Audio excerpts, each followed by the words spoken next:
Elle fuyait son ex-compagnon, en pleine tourmente. Désespérée et terrifiée, elle s'engouffra dans la première porte ouverte qu'elle trouva, sans frapper ni regarder. Elle avait juste besoin de se cacher.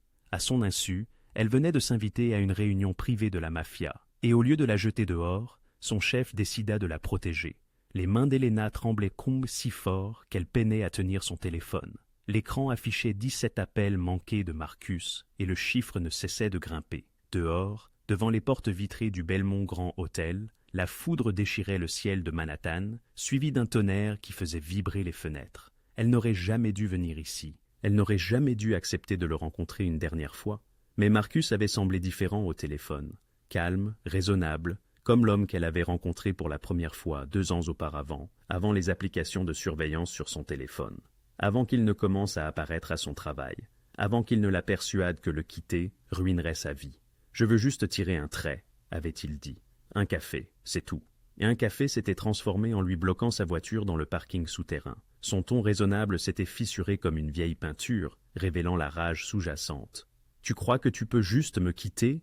avait-il hurlé, frappant sa main sur le capot de sa voiture. « Tu as la moindre idée de qui je connais, de mes relations ?» Elena avait fui. Elle avait laissé son sac à main, ses clés de voiture, tout. Elle avait couru sous la pluie dans ses vêtements de travail, une blouse blanche déjà trempée et une jupe crayon qui rendait difficile de se déplacer rapidement. Elle avait fait irruption dans le premier bâtiment qu'elle avait vu. À présent, Marcus franchissait ces mêmes portes vitrées, l'eau dégoulinant de son costume coûteux, ses yeux scrutant le hall comme un prédateur. Le cœur d'Elena battait la chamade. Le concierge était au téléphone. Les quelques clients du hall ne faisaient bigo pas attention. Elle avait besoin d'une cachette, quelque part où il ne pourrait pas la suivre. L'ascenseur était trop exposé. Le restaurant était trop bondé. Il la trouverait là. Mais au bout du couloir, sur sa gauche, elle aperçut quelque chose. Un ascenseur privé dont les portes commençaient tout juste à se refermer. Elle ne réfléchit pas. Elle agit. Ses talons claquèrent sur le marbre. Elle sprinta, glissa sa main entre les portes. Celles-ci s'ouvrirent et elle trébucha à l'intérieur, se pressant contre la paroi arrière. « Dieu merci » souffla-t-elle, appuyant sur le bouton de l'étage penthouse. N'importe quel étage, sauf celui-ci. L'ascenseur monta en douceur, et pendant 30 secondes précises, Elena se laissa croire qu'elle était en sécurité. Elle attendrait à l'étage quelques minutes, puis prendrait les escaliers, se faufilerait par une sortie de service et appellerait la police de loin. Les portes s'ouvrirent avec un doux carillon. Elle déboucha dans un couloir privé, d'un luxe discret, avec des moulures couronnées et une seule porte au bout. Le genre d'endroit qui coûtait plus cher par nuit que ce qu'elle gagnait en 1 mois. Elle allait juste attendre ici près de l'ascenseur, à l'abri des regards, jusqu'à ce que la porte du penthouse s'ouvre. Une montagne d'hommes en costume sombre emplit l'encadrement de la porte. Il arborait une cicatrice courant de sa tempe à sa mâchoire, et des yeux qui l'évaluèrent en une demi-seconde. « Mauvais étage » dit-il d'une voix rauque. Sa main se porta à sa ceinture, vers quelque chose de dissimulé. « Je suis désolé. Les mots d'Elena s'en mêlèrent. Par la porte ouverte derrière lui, elle aperçut plus d'hommes. Une table de conférence, des papiers étalés dessus, et quelqu'un au bout de la table qui se tournait pour la regarder. « Attendez » dit une nouvelle voix. Douce, curieuse. « Laissez-la entrer. » L'homme balafré hésita, puis s'écarta. L'instinct de survie d'Elena lui hurlait de fuir, mais il n'y avait nulle part où aller. L'ascenseur était déjà descendu, et quelque chose dans cette voix, son autorité, fit avancer ses pieds avant que son cerveau ne réagisse. La suite penthouse était immense. Des fenêtres du sol au plafond montraient la tempête faisant rage sur la ville. 6 hommes étaient assis autour de la table, tous en costumes coûteux, tous la regardant avec des degrés variables de suspicion. Des documents recouvraient la table. Elle entrevit des noms, des chiffres, des photographies, avant que quelqu'un ne referme un dossier d'un geste décontracté. À la tête de la table se tenait la source de la voix. Il était plus jeune qu'elle ne l'avait imaginé, peut-être au milieu de la trentaine, avec des cheveux foncés ramenés en arrière et des yeux qui semblaient capter chaque détail. Son costume coûtait probablement plus cher que sa voiture. Il tenait un verre de liquide ambré, du whisky peut-être, et il la regardait comme on examinerait une pièce d'échecs inattendue apparue sur l'échiquier. « Vous tremblez, observa-t-il. Vous fuyez quelqu'un. » La bouche d'Elena était sèche. « Mon ex-petite amie est en bas. J'avais juste besoin de... Je ne voulais pas interrompre. Je vais m'en aller. » Asseyez-vous, dit l'homme en désignant une chaise vide. Je ne devrais vraiment pas. J'insiste, ce n'était pas une requête. Helena s'assit. Ses vêtements mouillés laissèrent des marques sur le fauteuil en cuir, mais personne ne semblait s'en soucier. Les hommes autour de la table échangèrent des regards qu'elle ne pouvait déchiffrer. « Quel est votre nom » demanda l'homme. « Anna, Helena Santos. » Helena, il prononça le mot comme s'il le savourait. « Je suis Vincenzo, et vous avez atterri au milieu d'une réunion très privée. » Il marqua une pause. « Votre ex-petit ami. Est-il du genre jaloux, du genre dangereux ?»« Les deux, » admit Helena. La peur qui l'avait poussée en avant commençait à se fissurer, laissant transparaître une immense fatigue. « Il ne me laisse pas partir. Il dit toujours qu'il a des amis puissants, et que je regretterais de le contrarier. » Quelque chose traversa le visage de Vincenzo. Amusé peut-être, ou une forme de reconnaissance. Cet ex-petit ami dangereux a-t-il un nom? Marcus Webb. La réaction fut instantanée. L'un des hommes à la table, un individu plus âgé aux cheveux argentés, se pencha en avant. Webb, le poulain de William Carrington. L'expression de Vincenzo ne changea pas, mais Helena vit ses doigts se serrer légèrement sur son verre. Intéressant, dit-il doucement. Puis au balafré près de la porte, Carlo, jetez un œil discret au hall. Voyez si quelqu'un correspondant à cette description fait une scène. Carlo hocha la tête et disparut. Le cœur d'Helena battait encore la chamade. Je suis désolé. Je n'aurais pas dû monter ici. Je devrais partir malgré la tempête. Vous voulez dire fuir un homme qui est probablement encore en bas? Vincenzo secoua la tête. Non, vous resterez jusqu'à ce que nous soyons certains de votre sécurité. Considérez cela comme de l'hospitalité. Les autres hommes à la table fixaient leur patron comme s'il avait une seconde tête. Vincenzo se leva, se dirigeant vers la fenêtre avec son verre. La foudre illumina son profil. « Dites-moi, Helena Santos, depuis combien de temps Marcus Webb vous rend-il la vie difficile ?» Et d'une certaine manière, debout dans le penthouse d'un étranger, entouré d'hommes à l'air dangereux, Helena commença à parler. Elle n'avait aucune idée qu'elle venait d'entrer dans la seule pièce de tout New York qui pourrait tout changer. Carlo revint 15 minutes plus tard, l'eau ruisselant de ses épaules. Il se pencha vers Vincenzo, parlant à voix basse. Mais Helena capta des fragments. « Faites une scène. Exige de fouiller les étages. Le concierge a appelé la sécurité. » La mâchoire de Vincenzo se contracta presque imperceptiblement. Il sortit son téléphone, tapa rapidement quelque chose, puis le glissa dans sa poche. « Occupez-vous-en. » Carlo hocha la tête et repartit, cette fois avec deux autres hommes de la table. L'estomac d'Helena se serra. Il va se faire arrêter. Marcus ne gère pas bien le rejet. Il ne sera pas arrêté, dit Vincenzo en regagnant sa chaise. La réunion était clairement terminée. Les hommes restants rangèrent les documents avec une efficacité routinière. Mon équipe de sécurité a un arrangement avec l'hôtel. Votre ex-petit ami sera escorté poliment mais fermement. Votre équipe de sécurité? Helena regarda autour de la suite, les pièces du puzzle s'assemblant dans son esprit. La déférence que ces hommes témoignaient à Vincenzo, la manière désinvolte avec laquelle il avait passé un appel téléphonique et s'attendait à ce que les problèmes disparaissent. « Qui êtes-vous » Un léger sourire effleura ses lèvres. Quelqu'un qui apprécie les interruptions inattendues plus que je ne devrais. Il désigna la table à présent vide. « Vous avez du cran, Helena Santos. La plupart des gens qui tombent dans mes réunions privées ne s'assoient pas et ne me racontent pas leur vie. Vous m'avez dit de m'asseoir. Je l'ai fait, et vous auriez pu fuir, mais vous êtes resté. » Il l'étudia avec ses yeux sombres et scrutateurs. Pourquoi? Helena n'avait pas de bonne réponse. Peut-être parce que fuir n'avait pas fonctionné. Peut-être parce que quelque chose chez cet étranger lui semblait plus sûr que l'homme qui prétendait l'aimer. « Je suis fatigué de fuir. » Vincenzo resta silencieux un instant, puis se leva et se dirigea vers un chariot-bar près des fenêtres. « Buvez. Je devrais vraiment partir. La tempête ne faiblit pas. Votre ex-petit ami est actuellement en train d'être expulsé du hall. Je vous garantis qu'il ne se laisse pas faire en douceur. Et à moins que je ne me trompe, vous avez laissé votre sac à main, vos clés et votre téléphone dans votre voiture. » Il versa 2 verres d'un liquide ambré. « Vous n'avez nulle part où aller ce soir, pas en sécurité. » Il avait raison, et ils le savaient tous les deux. Helena accepta le verre, le cristal lourd dans sa main. Elle prit une petite gorgée. Whisky lisse et coûteux, une chaleur brûlante descendant dans sa gorge. « Combien de temps ?» demanda Vincenzo, s'installant dans la chaise en face d'elle. « Combien de temps, quoi? Depuis combien de temps Marcus Webb vous contrôle-t-il » La franchise de la question la prit au dépourvu.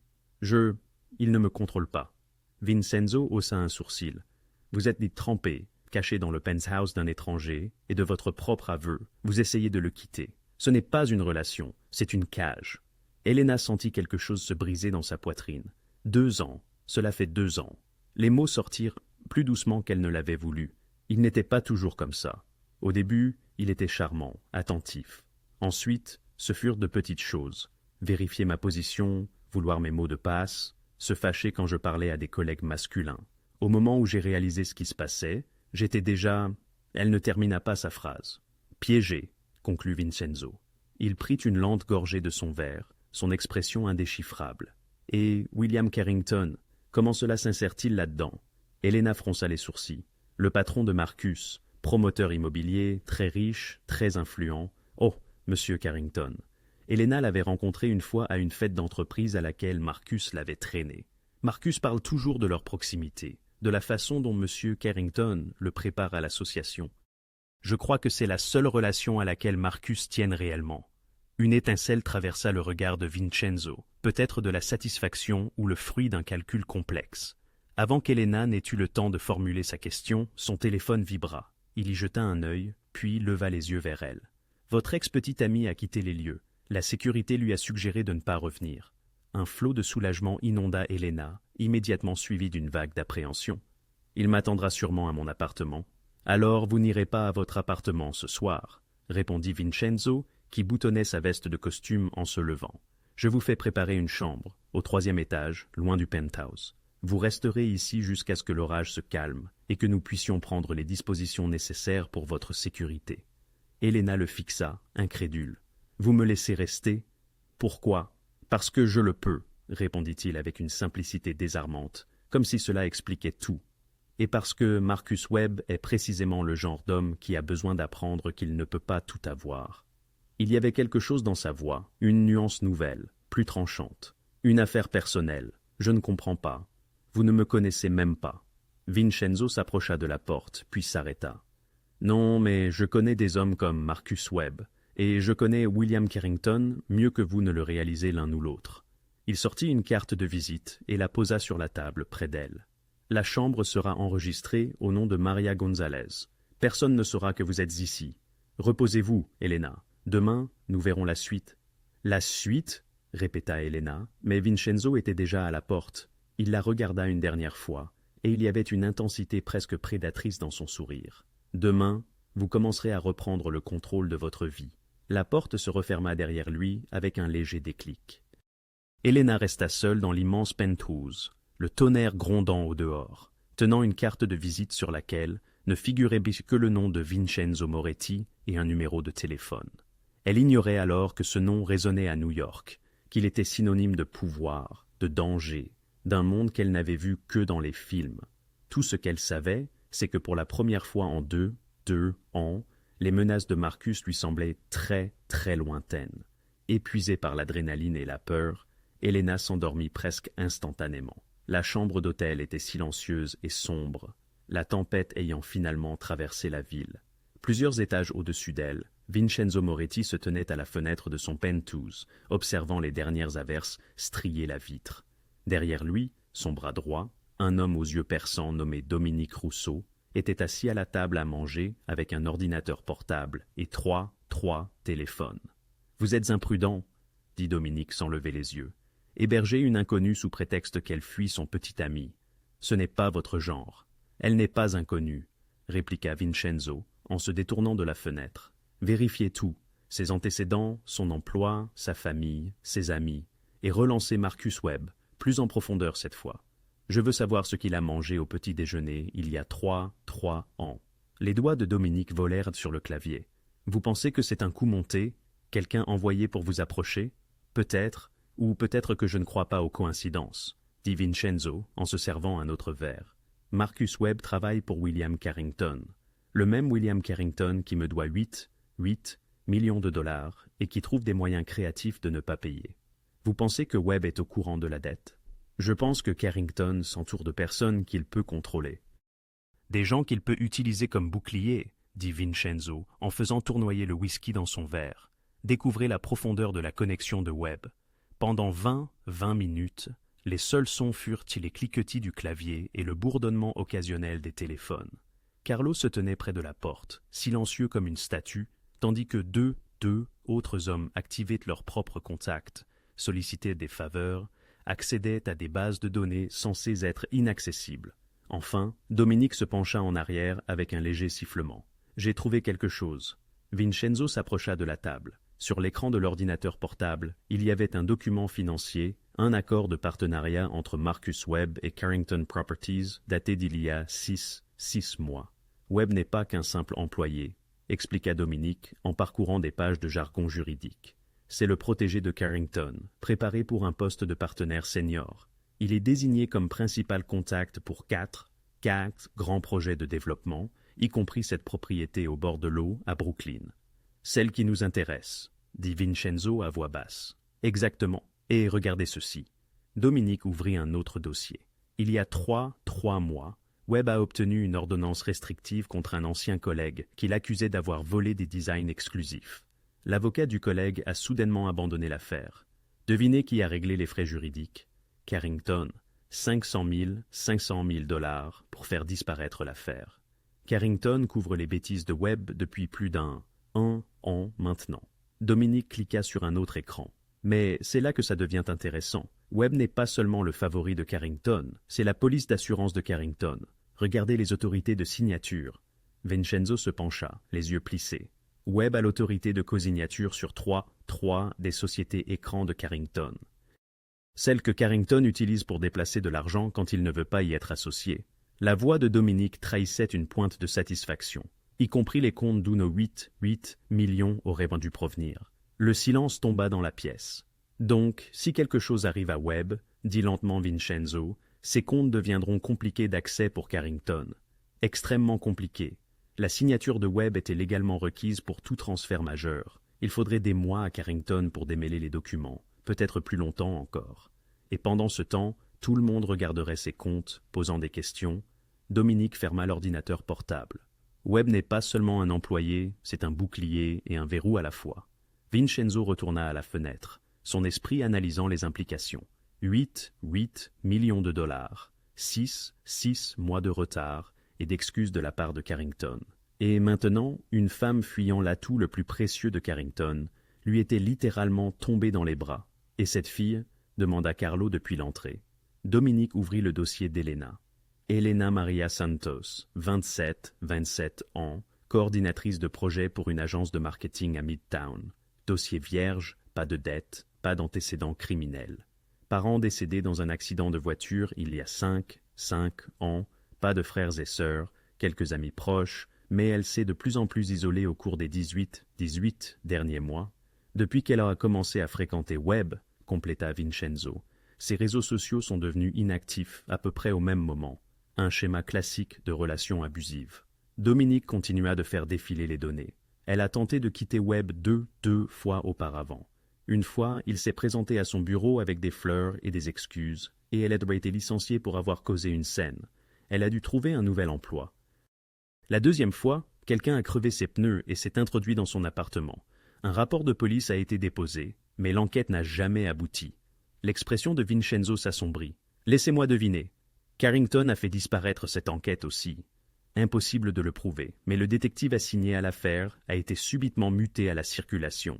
Dominique leva les yeux. « Patron, cette fille est une victime. Elle n'a aucun intérêt caché, aucune connexion à notre monde. Elle est vraiment tombée dans la mauvaise pièce. Ou la bonne pièce, » murmura Vincenzo. Dominique se leva, fermant son ordinateur. « Vous comptez l'utiliser ? Je pense qu'elle est déjà utilisée, par Webb, par Carrington. Je pense qu'elle mérite mieux que d'être le punching ball de quelqu'un. » Vincenzo vida son verre et posa le verre avec un claquement sec. « Et je pense que William Carrington est sur le point d'apprendre que les personnes qui l'utilisent comme bouclier peuvent très vite devenir des passifs. » « La fille ne sait pas dans quoi elle s'est embarquée, » prévint Dominique. « Si vous l'impliquez dans tout ça, je ne l'implique dans rien. Je vais simplement m'assurer que Marcus Webb reste loin d'Elena Santos. » Le sourire de Vincenzo était glacial. Et si cela rend Carrington nerveux au sujet de son précieux protégé, eh bien, ce n'est qu'une heureuse coïncidence. Dominique et Carlo échangèrent un regard. Ils travaillaient pour Vincenzo Moretti depuis assez longtemps pour connaître cette expression. Quelqu'un allait passer une très mauvaise semaine. « Qu'est-ce que vous voulez que nous fassions » demanda Carlo. « Surveillez-la, protégez-la et gardez un œil sur Webb. Je veux connaître chacun de ses mouvements. » Vincenzo se dirigea vers sa chambre, puis s'arrêta. Et Dominique découvrait tout sur ses sociétés écrans. Chaque compte, chaque transaction, chaque signature que Webb a touchée. Si Carrington veut continuer à éviter sa dette, assurons-nous qu'il comprenne le coup. Après le départ de Vincenzo, Dominique secoua la tête. Il s'implique personnellement, ce n'est pas son genre. Carlo grogna. Peut-être qu'il ne s'agit plus seulement d'argent. Alors, de quoi s'agit-il? Carlo regarda la porte par laquelle Vincenzo avait disparu. Vous avez vu la façon dont il l'a regardée quand elle parlait d'être piégée? Oui, dit Dominique doucement. J'ai vu. Ils connaissaient tous deux l'histoire de Vincenzo Moretti. Ils savaient pourquoi une femme fuyant un homme dominateur pouvait toucher une corde plus profonde que les stratégies commerciales, mais aucun d'eux ne le dit à voix haute. Certaines choses, même un conseiller, ne les discutait-il pas. Helena se réveilla baignée par la lumière du soleil filtrant à travers les fenêtres, allant du sol au plafond, et, pendant un bref instant déroutant, oublia où elle se trouvait. Les draps étaient en coton égyptien, bien plus doux que tout ce qu'elle possédait. La pièce était deux fois plus grande que son appartement. Puis, tout lui revint en mémoire. Marcus, la tempête, le penthouse, Vincenzo Moretti. Elle se redressa vivement, le cœur battant à tout rompre. Qu'avait-elle fait? Elle avait tout raconté de sa vie à un parfait inconnu, à un inconnu dangereux, à en juger par les hommes armés. Elle avait accepté son aide sans poser de questions. Son téléphone, elle avait besoin de son téléphone, de ses clés de voiture, de son sac à main. Tout était encore dans le parking avec Marcus, qui, à l'heure qu'il est, un coup à la porte la fit sursauter. « Mademoiselle Santos !» Une voix féminine, professionnelle et calme. « Monsieur Moretti m'a demandé de vous apporter le petit déjeuner et des vêtements propres. Puis-je entrer ?» Helena s'enroula dans le peignoir de l'hôtel et ouvrit la porte. Une femme d'une cinquantaine d'années, aux yeux bienveillants, poussa un chariot chargé de café, de pâtisserie, de fruits et d'une housse à vêtements. « Je suis Marie, la responsable de l'étage. Monsieur Moretti a pensé que vous pourriez en avoir besoin. » Elle accrocha la housse à vêtements à la porte de l'armoire. « Il y a une robe simple, des sous-vêtements, des chaussures, tout à votre taille. » Il a été très précis à ce sujet. Les joues d'Helena rougirent. « Comment a-t-il connu ma taille ?» Marie sourit d'un air entendu. « Monsieur Moretti est très méticuleux. Il souhaitait aussi que je vous informe que vos effets personnels ont été récupérés de votre véhicule. Ils vous seront remis en bas. » Elle versa du café dans une tasse délicate. « Il aimerait s'entretenir avec vous avant votre départ, si cela vous convient, sans aucune pression. » Après le départ de Marie, Helena se tint au centre de la chambre luxueuse, tentant de comprendre. Vincenzo avait tout orchestré. Les vêtements, le petit déjeuner, la récupération de ses affaires pendant son sommeil. C'était délicat, mais c'était aussi une forme de contrôle qui lui crispa l'estomac d'une anxiété familière. « Mais ce n'est pas pareil, » se dit-elle. Le contrôle de Marcus découlait de la possession. Ici, la sensation était différente, peut-être protectrice ou stratégique. Elle ne savait pas laquelle de ces possibilités l'inquiétait le plus. La robe lui allait à merveille. Simple, bleu marine, à la fois professionnelle et élégante. Helena tressa ses cheveux humides, cherchant à camoufler l'image de quelqu'un ayant passé la nuit à fuir son ex-petite amie. 30 minutes plus tard, elle sortit de l'ascenseur dans le hall. Vincenzo l'attendait près du comptoir du concierge, l'air puissamment décontracté dans un costume anthracite. Lorsque son regard croisa le sien, une lueur traversa son visage, de l'appréciation peut-être, avant que son expression ne devienne un accueil poli. « Anna, vous avez l'air reposée.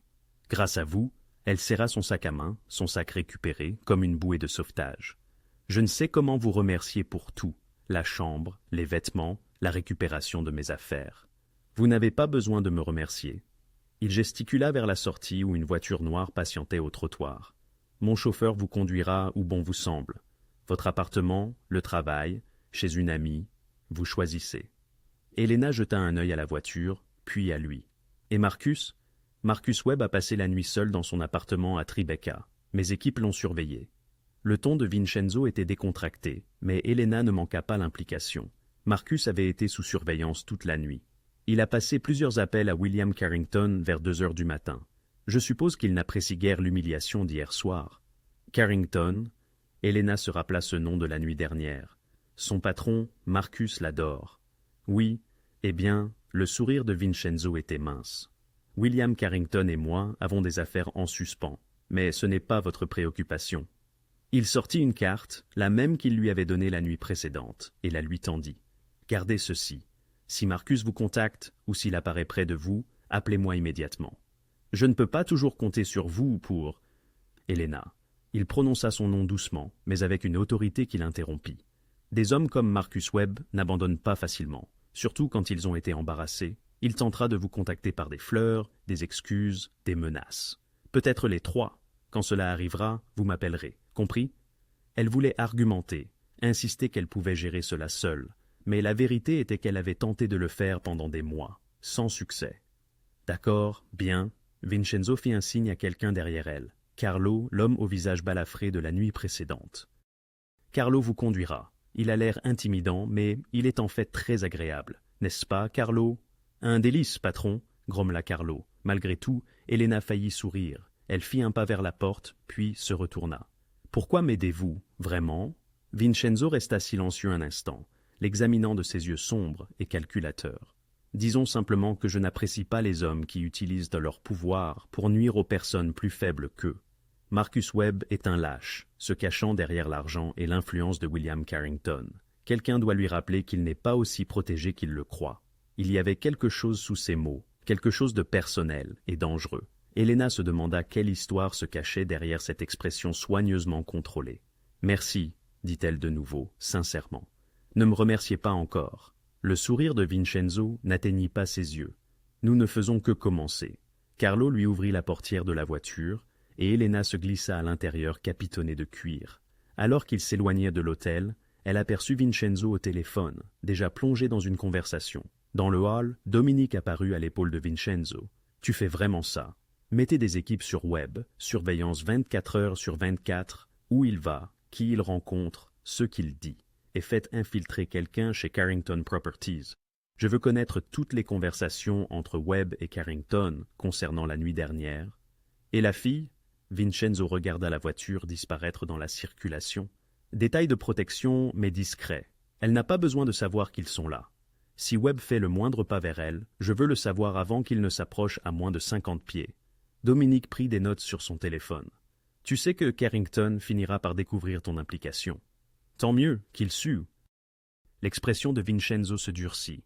8 millions de dollars, Dominique. 6 mois de retard. Carrington pense que j'attendrai une éternité parce que je suis patient. Il est temps qu'il apprenne la différence entre la patience et la stratégie. Et Helena Santos est ta stratégie?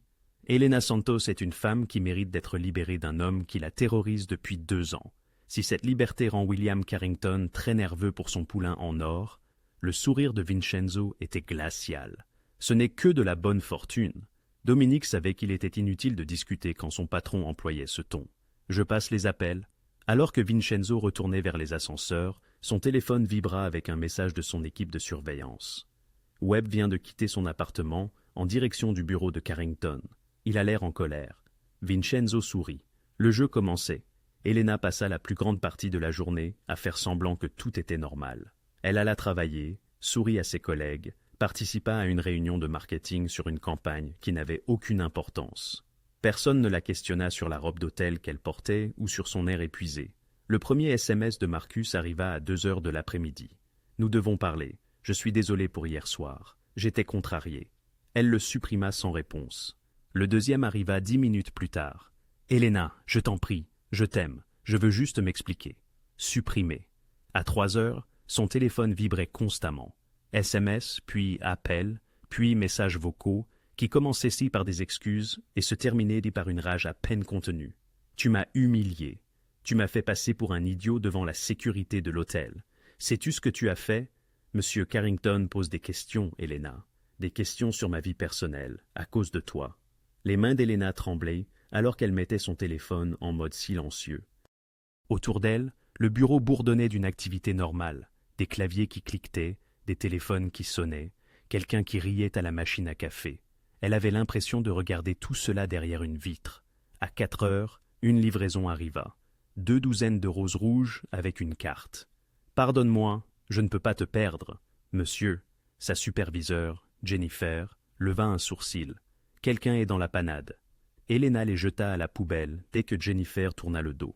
À 5h30, elle quitta le travail par l'entrée de service, celle qui donnait sur l'allée latérale.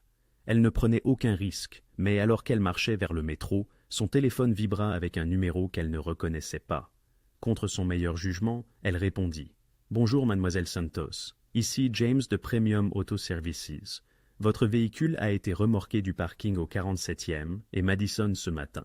Vous pouvez le récupérer à notre dépôt dans le Queens, mais il y a des frais de 450 $ plus les frais de stockage. » L'estomac d'Elena se noua. « Remorqué? Pourquoi? J'ai payé pour cette place. » « Je ne fais que lire ce qu'il y a dans le système. Madame, il est indiqué qu'il a été signalé comme abandonné. Vous devrez contacter la direction du garage pour contester. » Elle raccrocha. La fureur remplaçant la peur. C'était Marcus. C'était forcément lui. Il savait exactement l'importance de cette voiture pour elle. C'était celle de sa mère, l'une des rares choses qui lui restaient. Elena sortit la carte de Vincenzo, fixant le numéro.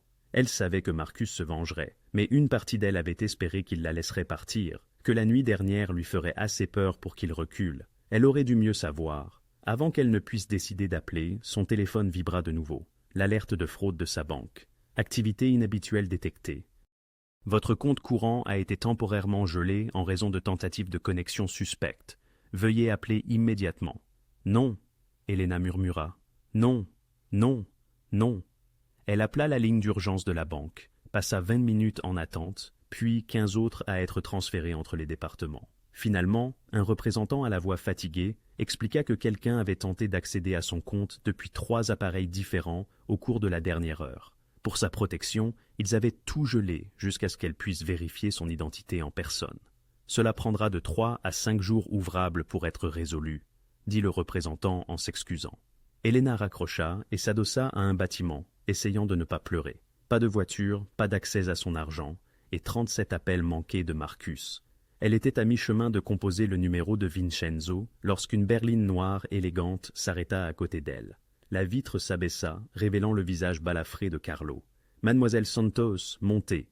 Comment avez-vous… » « Le patron a dit que vous pourriez avoir besoin d'un transport. » L'expression de Carlo était indéchiffrable. « Il a également dit de vous dire que votre problème de voiture est en cours de résolution. » Elena se glissa sur la banquette arrière, trop épuisée pour discuter. « Marcus a fait remorquer ma voiture et a bloqué mon compte bancaire. Je ne sais pas comment il… » « Il ne l'a pas fait, » dit simplement Carlo, s'engageant dans la circulation. « Quoi ? La Mercedes de Marcus Webb a été remorquée de son immeuble à 15h45 cet après-midi. Une erreur administrative, apparemment, très fâcheux. » Le ton de Carlo était parfaitement neutre. Et ses comptes personnels, chèques, épargne, cartes de crédit, tous ont été signalés pour activité suspecte vers 16h. Coïncidence. Elena le fixa. « C'est Vincenzo qui a fait ça ?» Monsieur le patron ne fait rien. Les choses se produisent juste autour de lui parfois.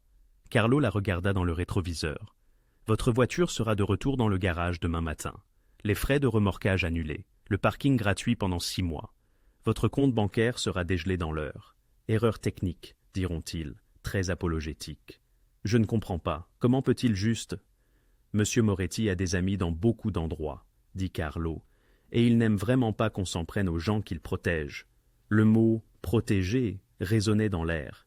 Elena aurait dû ressentir un soulagement, mais une émotion plus complexe l'envahissait, un mélange de gratitude et d'inquiétude. Vincenzo avait résolu ses problèmes d'un simple coup de téléphone, des problèmes qui lui auraient pris des jours, voire des semaines, à régler seul.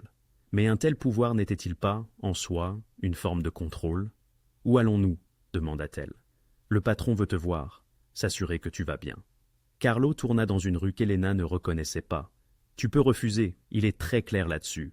Mais entre toi et moi, mademoiselle Santos, les choses vont se corser avec ton ex. Mieux vaut que tu l'apprennes du patron plutôt que de le découvrir à tes dépens. » 22 minutes plus tard, Elena se retrouvait dans le penthouse du Belmont Grand, observant Vincenzo verser du vin comme s'ils étaient des amis de longue date se retrouvant pour dîner, plutôt qu'un chef de la mafia et la femme dont il avait systématiquement infiltré la vie en moins de 24 heures. « Marcus a agi, » dit Vincenzo sans préambule. « Il a cherché à te nuire. J'ai fait en sorte que sa situation devienne plus compliquée.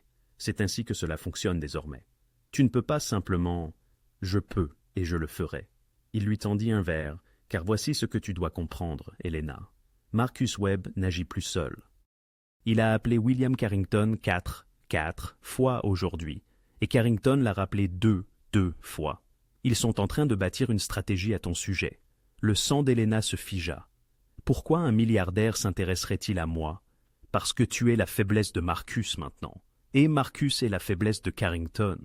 Les yeux de Vincenzo brillèrent dangereusement, ce qui te rend très intéressante à mes yeux.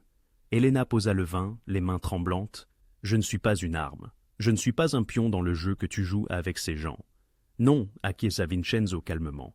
Tu es une femme qui mérite de vivre sans peur. Mais Helena, ces hommes t'utilisent pas déjà comme un pion. Je m'assure simplement que tu ne sois pas sacrifié dans le processus. Derrière les fenêtres, la ville scintille de 1000 feux dans la nuit. Quelque part, Marcus tente probablement encore d'accéder à ses comptes gelés, de l'appeler, de ne pas lâcher prise. Et Vincenzo Moretti observait tout cela, déplaçant ses pions sur l'échiquier. Helena ne faisait que commencer à comprendre. « Que va-t-il se passer maintenant » demanda-t-elle. Le sourire de Vincenzo était aussi tranchant que des éclats de verre. « Maintenant, nous allons les rendre nerveux. » Ce soir-là, Helena ne retourna pas à son appartement. Vincenzo lui avait arrangé une autre chambre d'hôtel, pas au Belmont cette fois, mais dans un plus petit hôtel-boutique du West Village.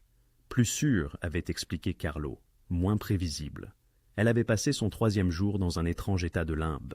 Sa voiture avait été rendue comme promis, son compte bancaire mystérieusement débloqué, accompagné d'un email d'excuses du directeur de banque. Marcus était resté silencieux après le gel de ses comptes, ce qui, d'une certaine manière, semblait plus menaçant que ses appels incessants.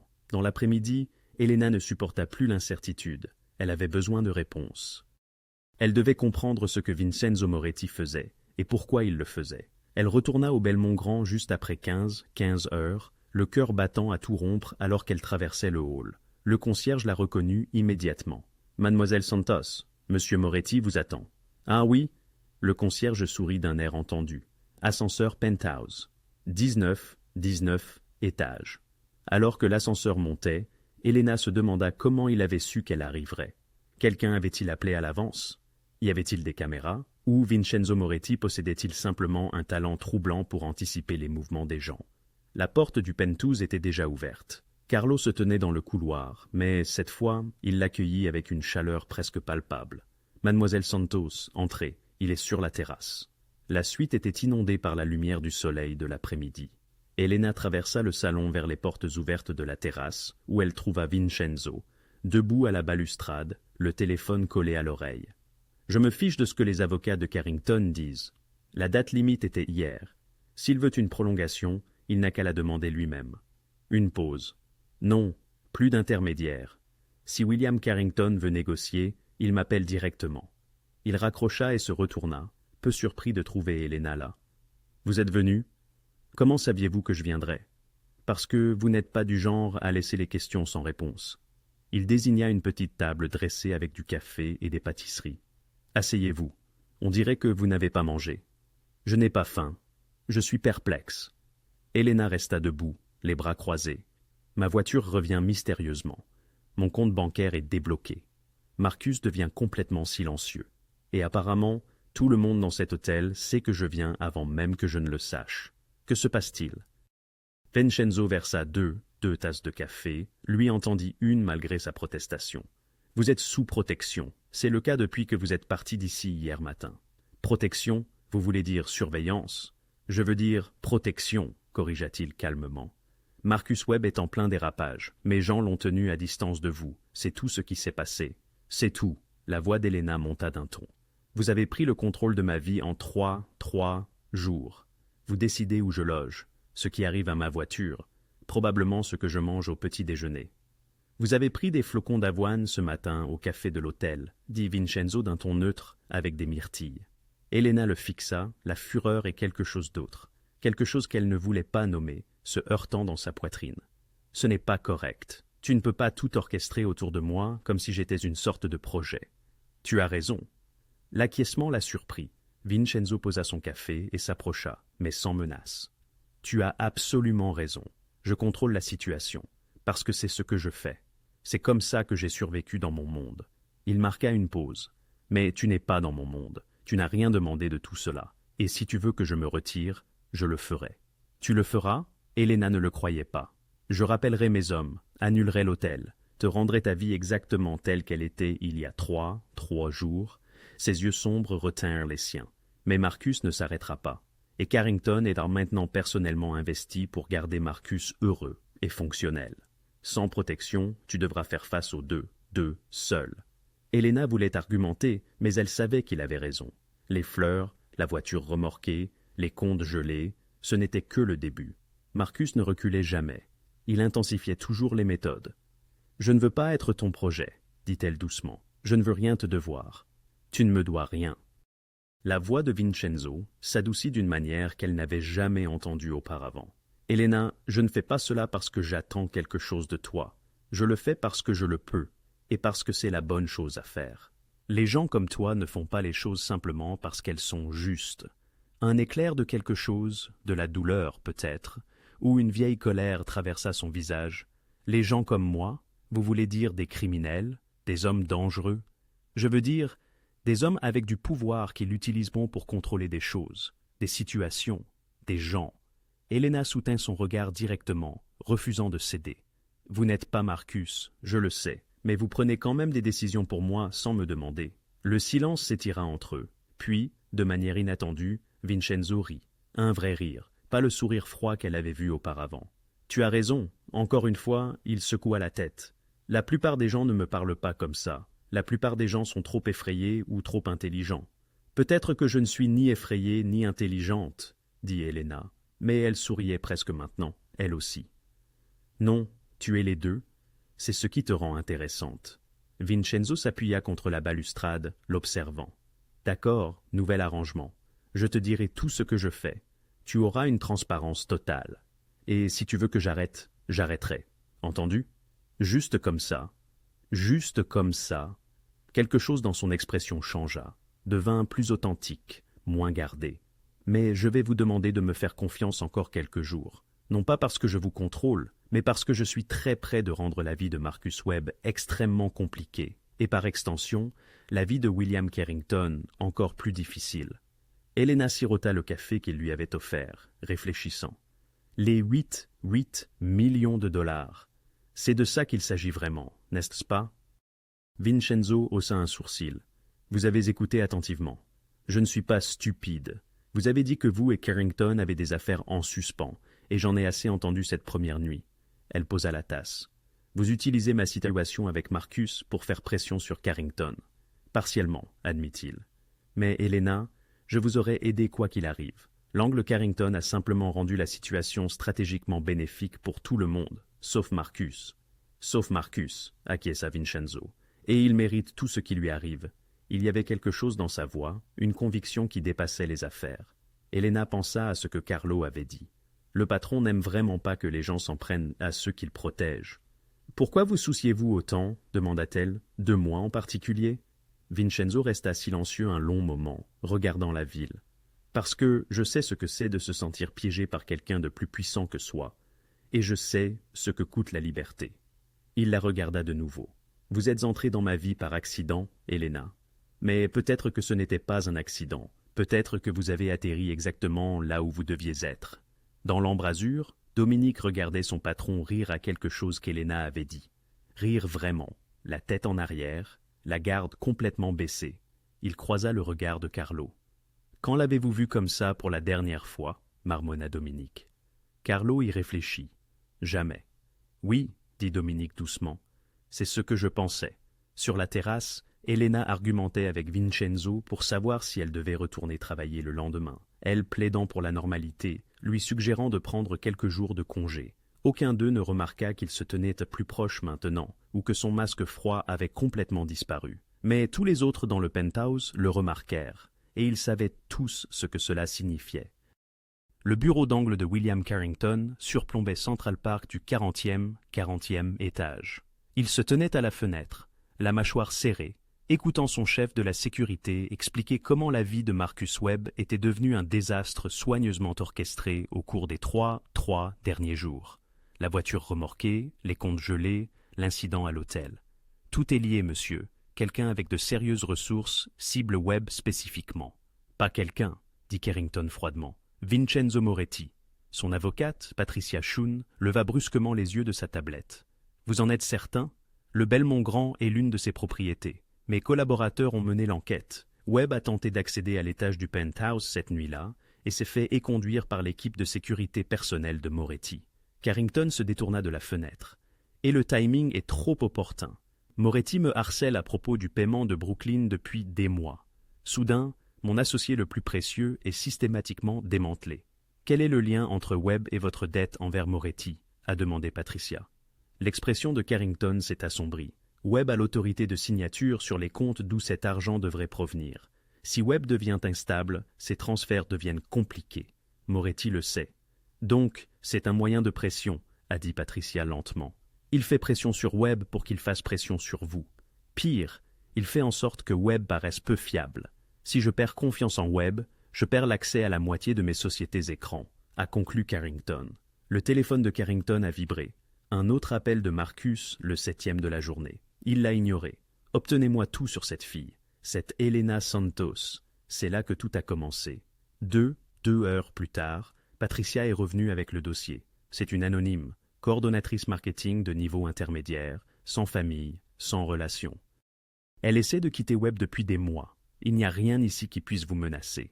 Alors pourquoi Moretti s'intéresse-t-il à elle? Peut-être qu'il ne l'est pas.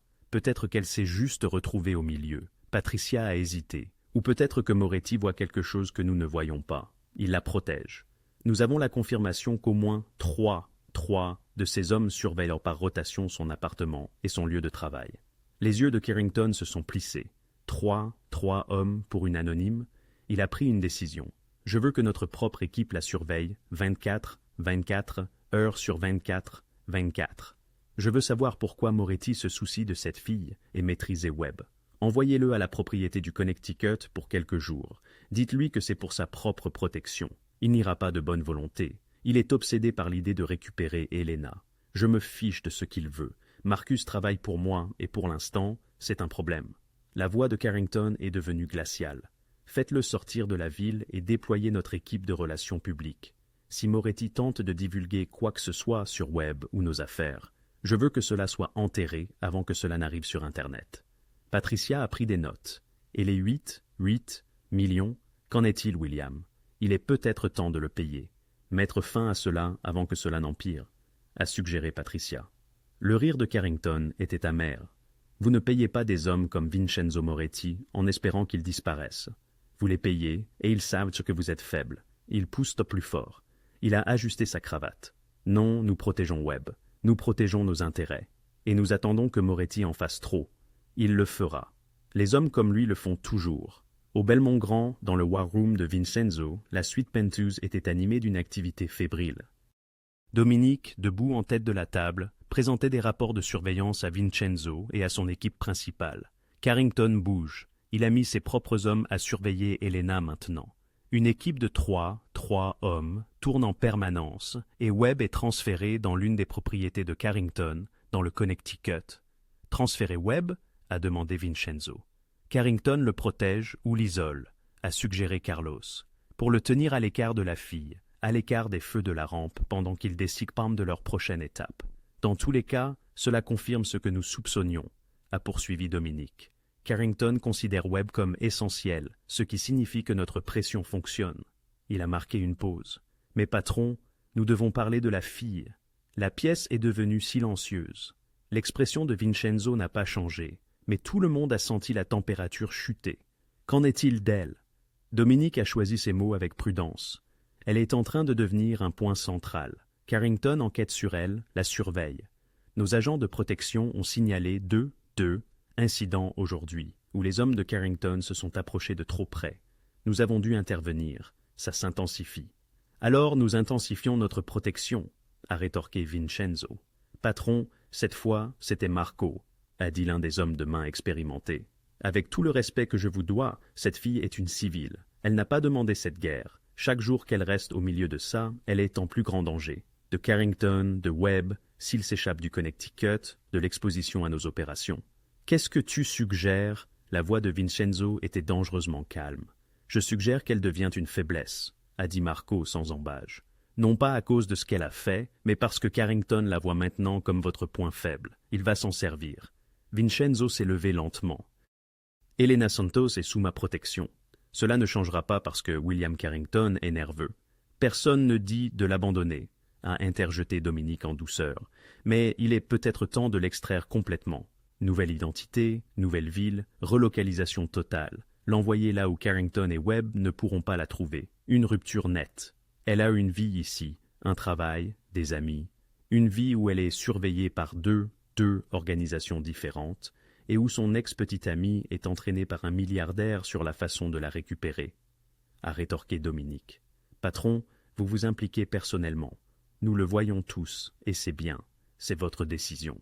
Mais l'implication personnelle rend les gens imprudents, cela les rend vulnérables. La mâchoire de Vincenzo s'est crispée.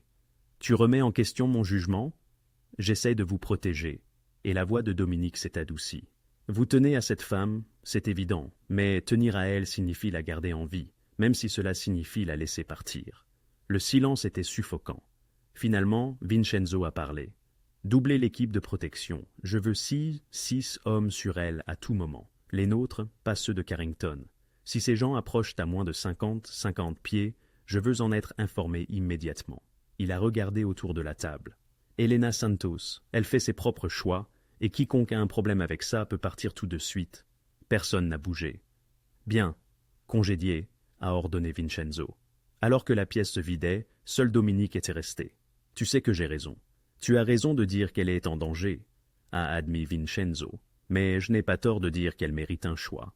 Tout le monde dans sa vie a pris des décisions pour elle. Marcus Carrington, même nous dans une certaine mesure. Je ne lui enlèverai pas la seule chose qui lui reste, son libre arbitre. Même si ce choix la tue. Vincenzo s'est tourné vers son plus vieil ami. Alors, je m'assurerai que cela n'arrive pas. Après le départ de Dominique, Vincenzo resta à la fenêtre, observant les lumières de la ville. Son téléphone affichait 3 messages d'Elena, de simples mises à jour sur sa journée, de petits moments de normalité au milieu du chaos. Elle commençait à lui faire confiance, ce qui signifiait que Dominique avait raison sur une chose. Il s'impliquait personnellement. Et dans son monde, l'implication personnelle était la plus dangereuse de toutes les faiblesses. Son téléphone vibra avec une alerte de l'équipe de protection. Équipe de Carrington tentant une approche. Sujet actuellement au travail. Conseil. Vincenzo répondit « Intercepté. Faites comprendre qu'elle est intouchable. » 3 minutes plus tard, un autre message. Message livré. Il recule. Vincenzo s'est permis un léger sourire. Que Carrington envoie ses avocats et ses équipes de relations publiques. Qu'il protège Marcus Webb dans le Connecticut. La guerre ne faisait que commencer. Et William Carrington n'avait aucune idée à quel point il avait déjà perdu. Elena est restée tard au travail, le cinquième jour, essayant de rattraper les projets qu'elle avait négligés durant le chaos de la semaine passée. Quand Elena quittait le bâtiment, il était plus de 20 heures. Les rues étaient de plus sombres que d'habitude. Une ampoule avait grillé dans le parking derrière son bureau.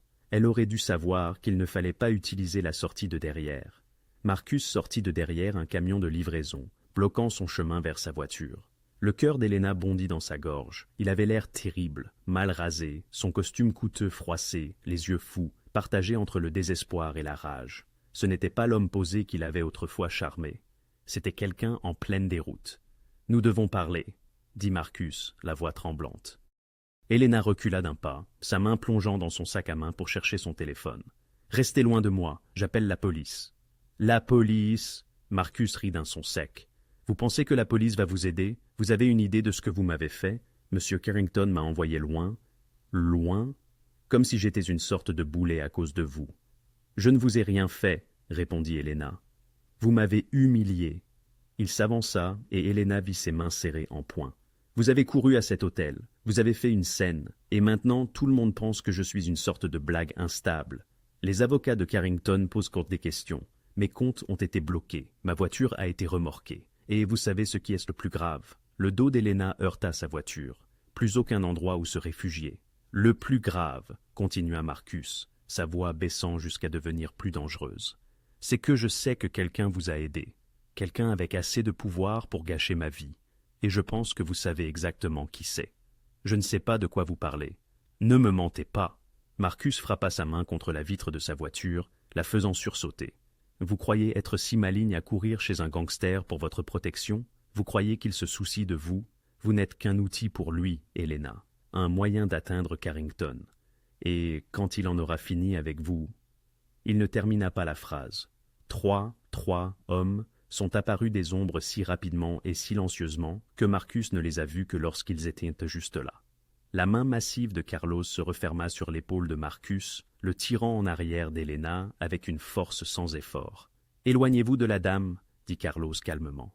Marcus tenta de se dégager, mais un autre homme, plus jeune, aux yeux froids, lui bloqua le chemin. « Vous devez partir maintenant. »« Qui diable êtes-vous? Vous ne pouvez pas juste... » L'audace de Marcus s'effondra lorsqu'il vit le troisième homme, qui s'était positionné entre Marcus et Helena, la main posée négligemment sur quelque chose sous sa veste. « Nous sommes les gens qui vous ont vu prendre de mauvaises décisions toute la semaine, » dit Carlo. « Et ceci est votre dernier avertissement. Partez, montez dans votre voiture, retournez dans le Connecticut où vous êtes censé être, où cette conversation deviendra beaucoup moins amicale. » Marcus regarda Helena, et elle vit quelque chose clignoter dans ses yeux, de la haine mêlée de fierté blessée.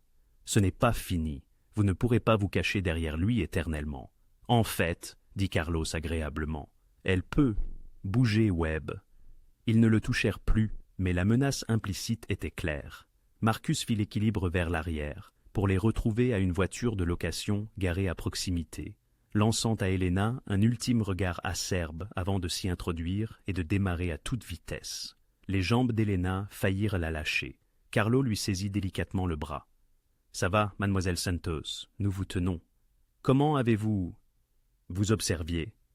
Ordre du patron, vous n'êtes jamais seul, même quand vous pensez l'être. » Carlo la guida vers un SUV noir. « Allons vous mettre en sécurité. » 20 minutes plus tard, Helena fit irruption dans le penthouse de Vincenzo, et pour la première fois depuis leur rencontre, elle était enragée plutôt qu'effrayée. « Ça doit cesser !»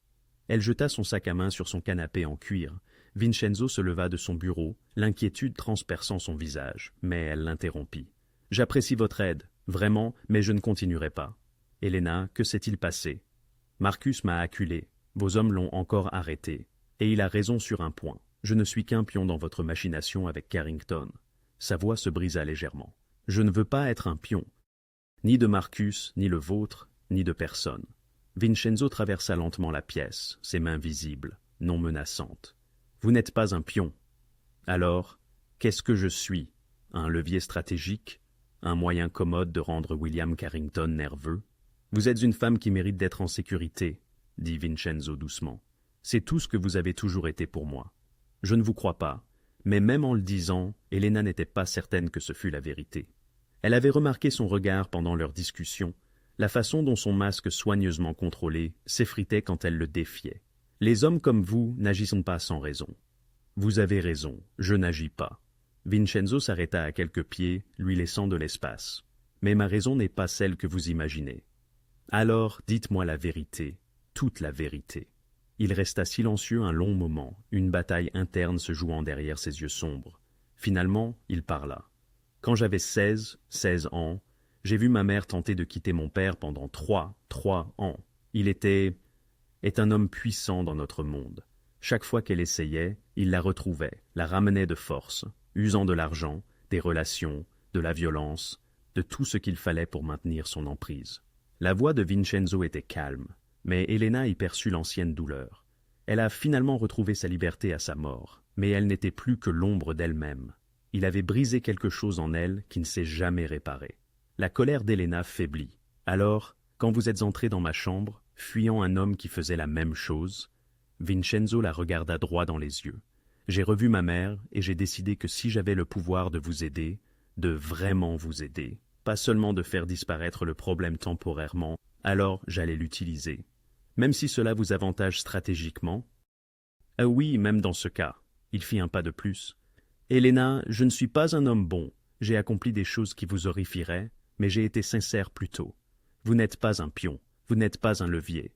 Vous êtes quelqu'un que j'ai choisi de protéger parce que c'était la bonne chose à faire. Le silence s'étira entre eux. Helena souhaitait rester en colère, maintenir la distance qui la protégeait, mais elle percevait la vérité sur son visage. « Promettez-moi quelque chose, » dit-elle finalement. « Tout. Promettez-moi que c'est votre parole, pas une transaction, pas une stratégie. Votre parole que vous me garderez en sécurité jusqu'à ce que tout cela soit vraiment terminé. » Vincenzo n'hésita pas. « Vous avez ma parole. Pas en tant qu'homme d'affaires, ni en tant que... Il marqua une pause. Ce que je suis, mais en tant que Vincenzo Moretti, l'homme devant vous. Je vous garderai en sécurité, quoi qu'il en coûte. Elena hocha lentement la tête, une partie de la tension abandonnant ses épaules. D'accord, d'accord, je vous fais confiance. Elle fut surprise de se rendre compte qu'elle le pensait. Je ne sais pas pourquoi, mais c'est le cas. Quelque chose changea dans l'expression de Vincenzo, une vulnérabilité qu'elle n'avait jamais vue. Merci. Aucun d'eux ne bougea un instant. L'espace entre eux était chargé d'une chose qu'aucun n'était prêt à nommer. Dehors, l'équipe de protection rapporta que la voiture de location de Marcus se dirigeait à nouveau vers le Connecticut, ses feux arrière disparaissant dans l'obscurité. À l'intérieur, deux personnes se tenaient dans l'obscurité grandissante, liées par la protection et la confiance, et le début de quelque chose de bien plus périlleux qu'elle ne l'avait imaginé. Le sixième jour, commença avec Elena qui se réveilla dans l'hôtel-boutique, ressentant un calme étrange pour la première fois en une semaine. La confrontation de Marcus avait été terrifiante, mais le fait d'avoir finalement exprimé sa colère à Vincenzo et d'avoir entendu sa vérité en retour avait changé la donne. Elle ne fuyait plus, elle choisissait de faire face. Son téléphone affichait un message de Venenzo, envoyé à 6 heures du matin. Journée chargée en perspective, restez en sécurité, mes gens sont avec vous. Elle se demanda ce que « journée chargée » signifiait dans son monde. Dans un immeuble de bureau anonyme du Lower Manhattan, Venenzo était assis en face d'un comptable nerveux, nommé Richard Shen, qui avait travaillé pour Carrington Properties pendant 8 ans. Les mains de l'homme tremblaient alors qu'il étalait des documents sur la table. « Ce sont les sociétés écrans, » dit Richard doucement.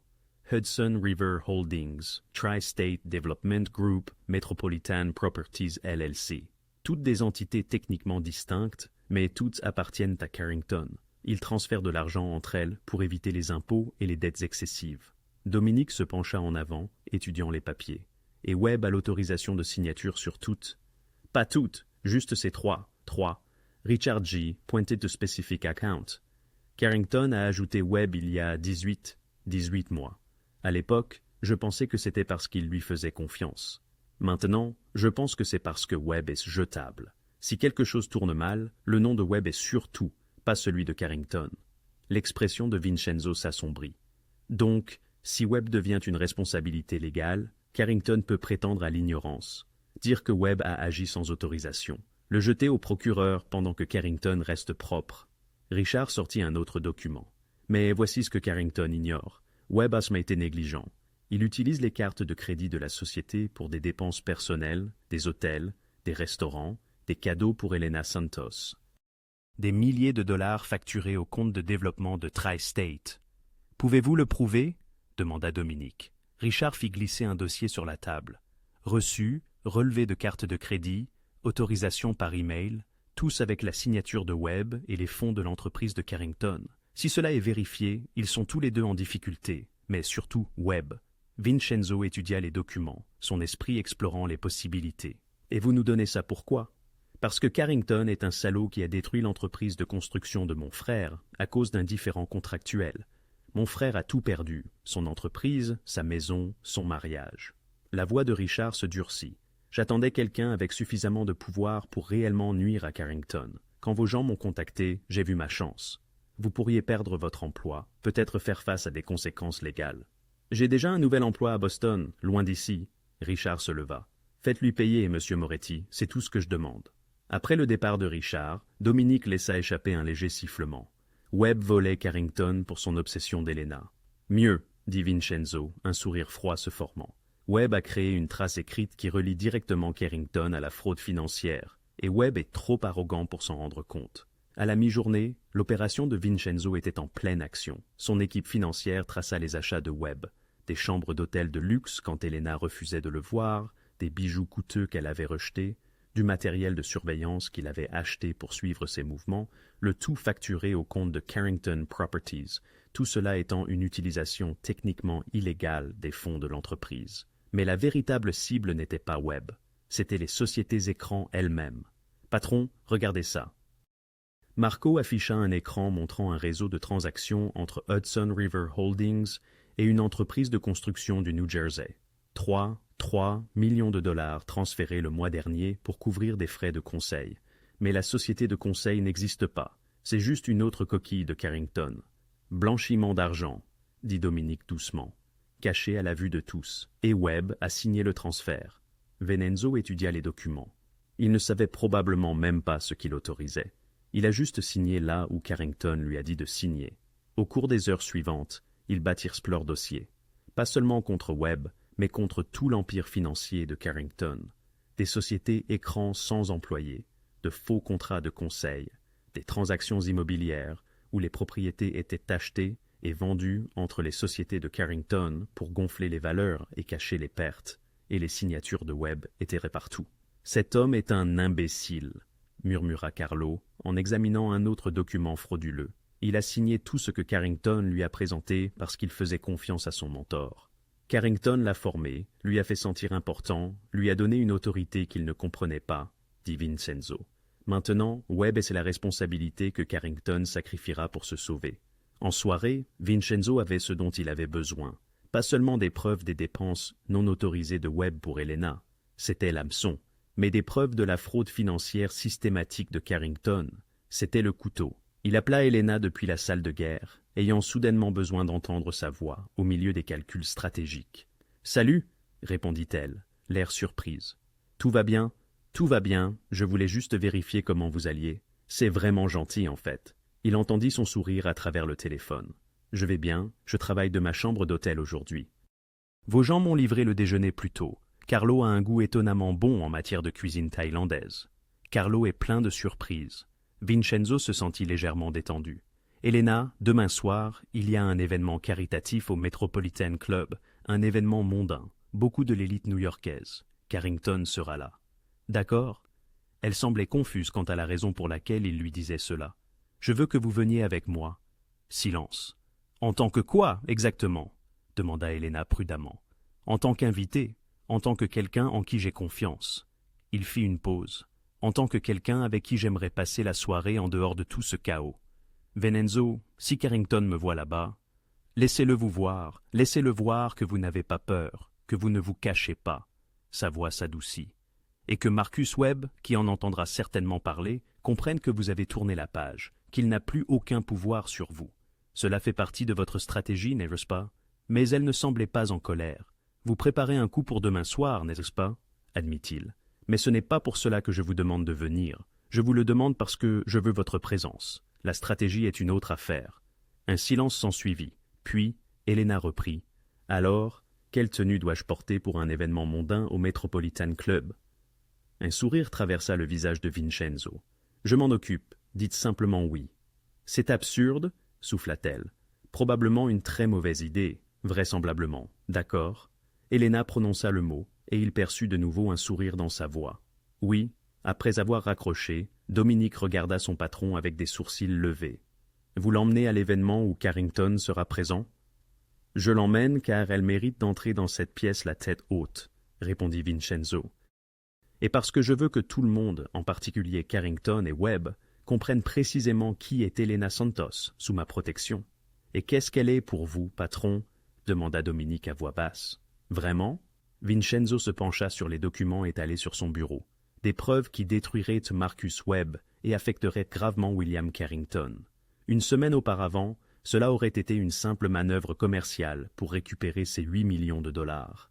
Désormais, en voyant le nom d'Helena parsemé dans les dossiers obsessionnels de Webb, l'affaire prenait une tournure personnelle, dénuée de toute considération financière.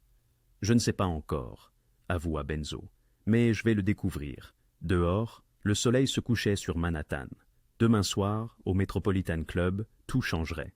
Vincenzo Moretti s'apprêtait à montrer à la société new-yorkaise ce qui arrivait lorsque l'on sous-estimait les personnes que l'on essayait de contrôler.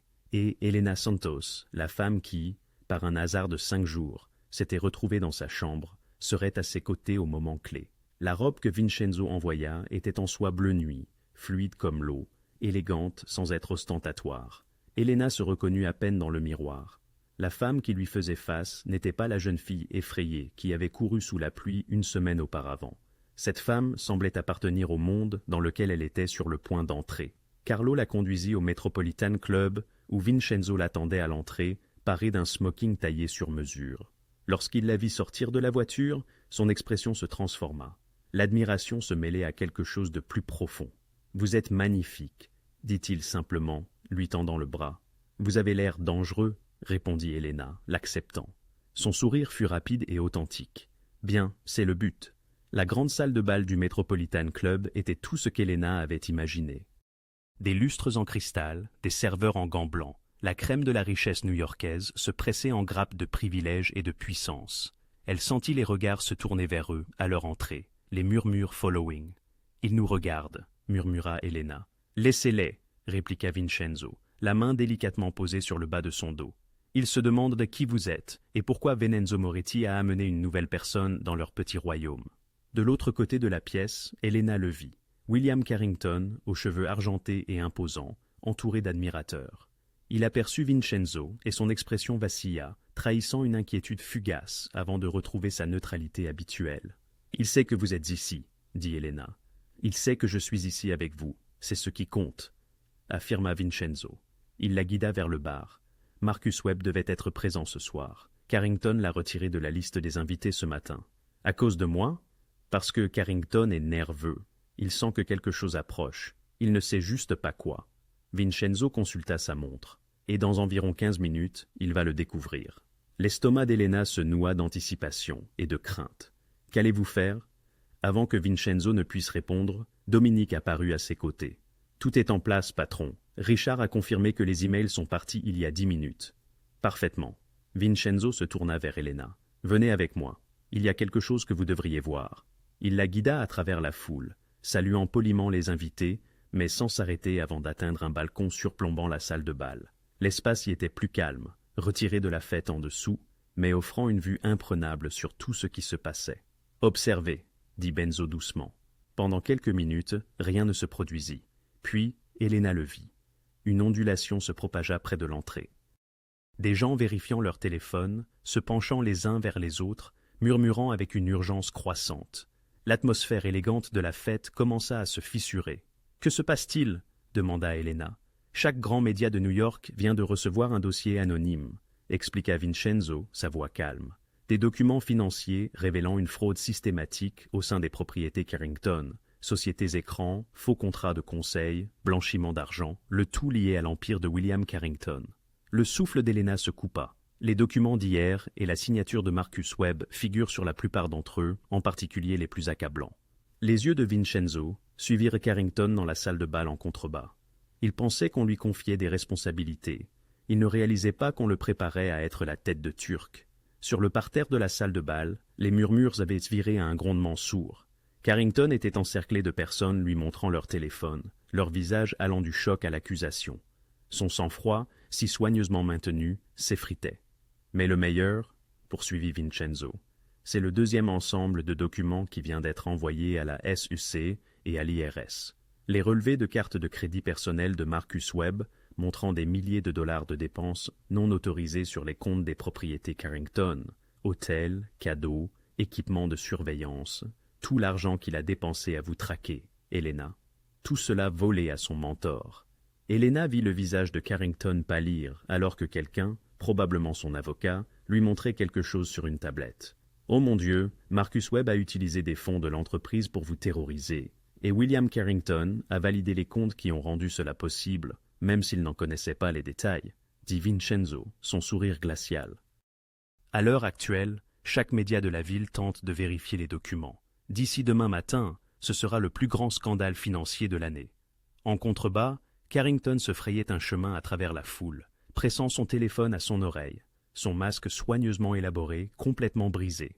D'autres invités s'éloignèrent de lui, personne ne voulant être associé au scandale qui se déroulait en temps réel.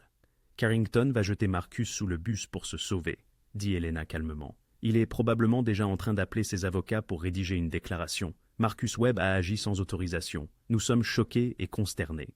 Pleine coopération avec les enquêteurs. » La voix de Vincenzo était satisfaite. Marcus Webb sera arrêté d'ici la fin de la semaine.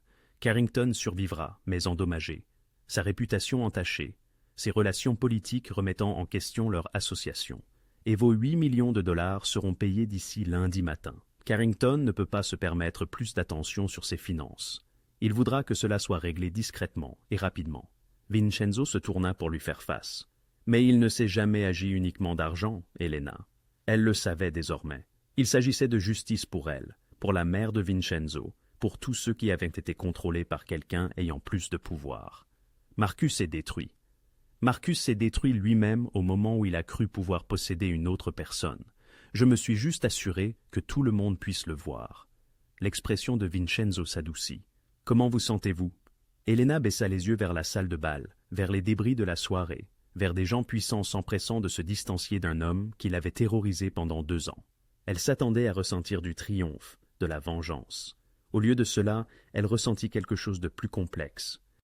Un soulagement mêlé de tristesse pour la jeune fille naïve qui avait cru Marcus lorsqu'il lui avait dit l'aimer, et une étrange gratitude pour l'homme dangereux qui se tenait à ses côtés et qui lui avait offert quelque chose que Marcus n'avait jamais eu, le choix de résister et de se battre. « Je me sens libre », dit-elle finalement. « Effrayée, mais libre. » « Effrayée de quoi ?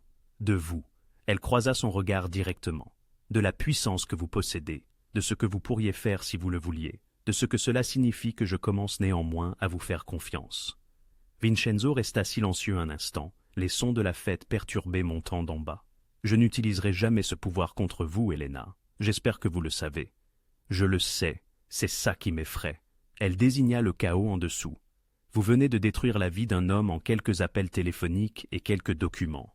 Vous contrôlez les choses, les gens, les situations, et je suis là, dans une robe que vous m'avez achetée, à un événement où vous m'avez amené, à vous regarder orchestrer la chute de quelqu'un. Voulez-vous partir ?»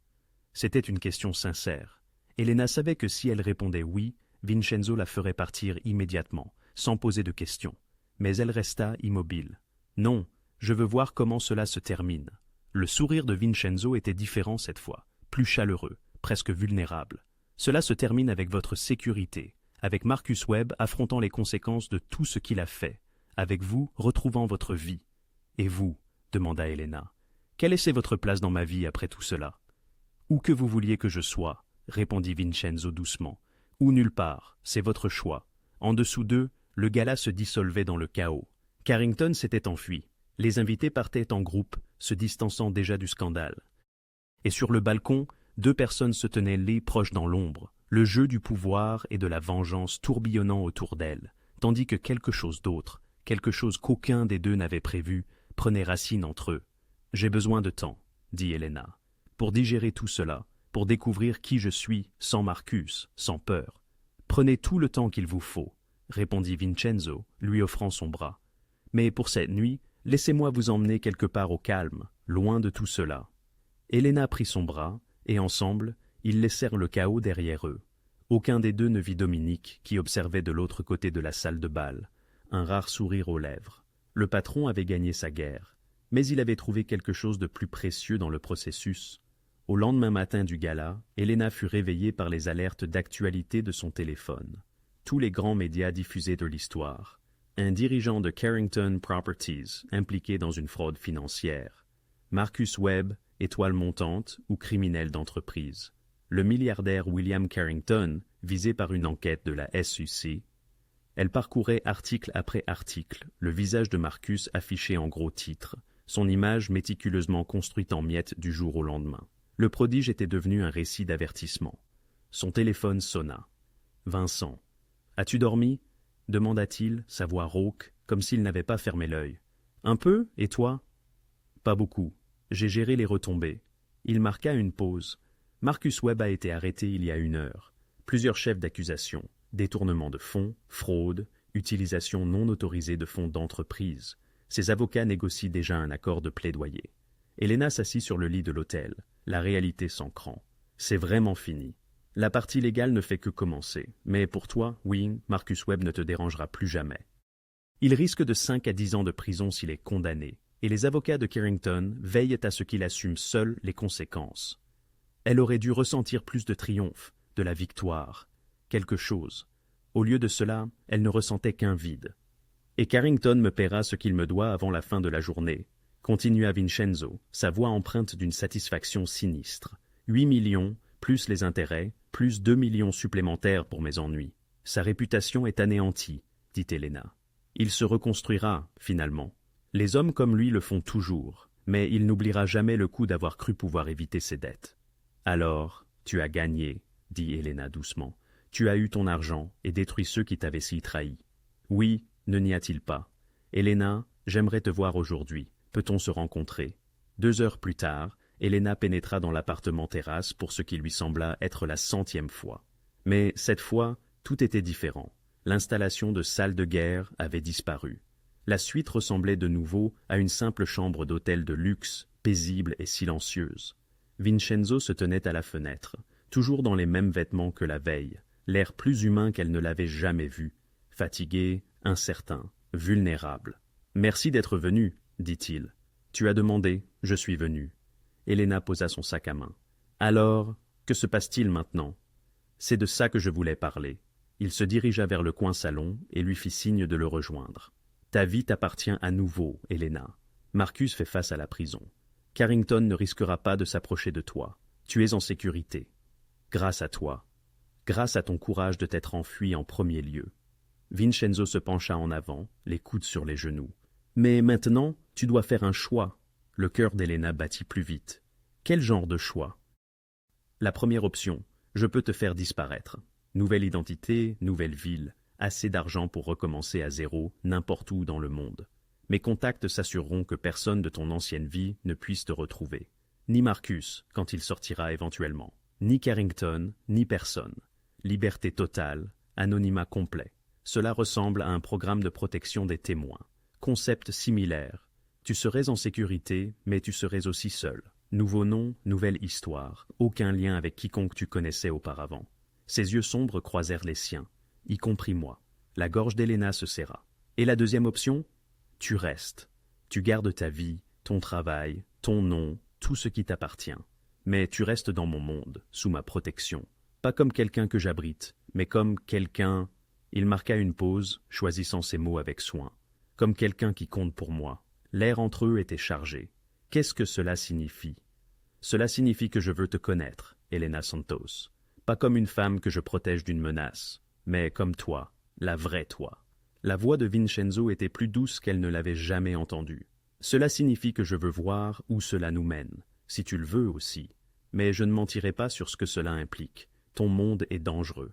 Oui, tu fais des choses illégales, probablement immorales aux yeux de la plupart des gens. Oui, il ne broncha pas face à son honnêteté. Des gens armés te suivent partout. Tu as des ennemis. Tu orchestrales la chute de personnes d'un simple appel téléphonique. Tout cela est vrai. Vincenzo soutint son regard avec fermeté. Je suis exactement ce que tu penses que je suis, Helena. Je ne suis pas Marcus. Je ne te contrôlerai jamais, ne te ferai jamais de mal, ne t'enlèverai jamais tes choix. Mais je suis dangereux, et être proche de moi signifie accepter ce danger.